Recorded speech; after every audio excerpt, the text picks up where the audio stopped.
My families, good morning. இன்னைக்கு பிறந்தநாள் கல்யாண நாள் கொண்டாடுற எல்லாத்துக்கும் எங்களோட மனமார்ந்த வாழ்த்துக்கள். Wish happy birthday Nidhishree.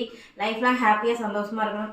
அப்புறம் இன்னைக்கு சில தங்கங்கள்லாம் ஃபர்ஸ்ட் டே காலேஜ் போகிறீங்க, எல்லாத்துக்கும் ஆல் தி பெஸ்ட்டாக எல்லோரும் நல்லபடியாக போயிட்டு அட்டன் பண்ணிட்டு வாங்க. ஸோ கீதாங்க, நீங்கள் சொன்ன மாதிரி இன்றைக்கி நான் சீலை வேர் பண்ணியிருக்கேன். என்கிட்ட இருக்கிறத வச்சு நான் வேர் பண்ணியிருக்கேன். எப்படி இருக்குன்னு சொல்லுங்கள். இன்றைக்கி நம்ம வீட்டில் என்ன ஸ்பெஷல் பார்த்துருவாங்க. நிருவுக்கும் ரக்ஸுக்கும் பிடிச்ச மாதிரி தேங்காய் சாப்பாடு. மெயினாக நிரு தான் கேட்டான், ரக்ஸு நோ சொன்னான். பட் எனக்காக ஒரு நாள் தேங்காய் சோறு எடுத்துகிட்டு போடான்ட்டேன்.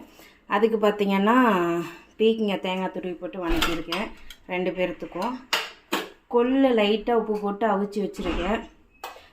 வெண்டங்காய் புளிக்குழம்பு வச்சுருக்கேன். மதியம் வந்தோடனே சாப்பிடுவாங்க. இன்றைக்கி லேப் இருக்குது ரக்ஸுக்கு, அதனால் பொறுமையாக இதாக சாப்பிட டைம் கிடைக்காது. அதனால் கொஞ்சமாக போட்டு தம்மான்ட்டான். வெண்டங்காய் புளிக்குழம்பு, பீக்கிங்கா, வெள்ளை சாப்பாடு மதியம் வந்தோன்னே. இப்போ நம்ம பேக் பண்ணிடலாமா? பேக் பண்ணதை பார்க்கலாம். அவ்வளோதான், அவங்கள வச்சு மூடிடலாம். ஓகே, உங்கள் வீட்டிலலாம் என்ன ஸ்பெஷல்னு சொல்லிட்டு கீழே கமெண்ட் பண்ணிட்டு போங்க. பாய்.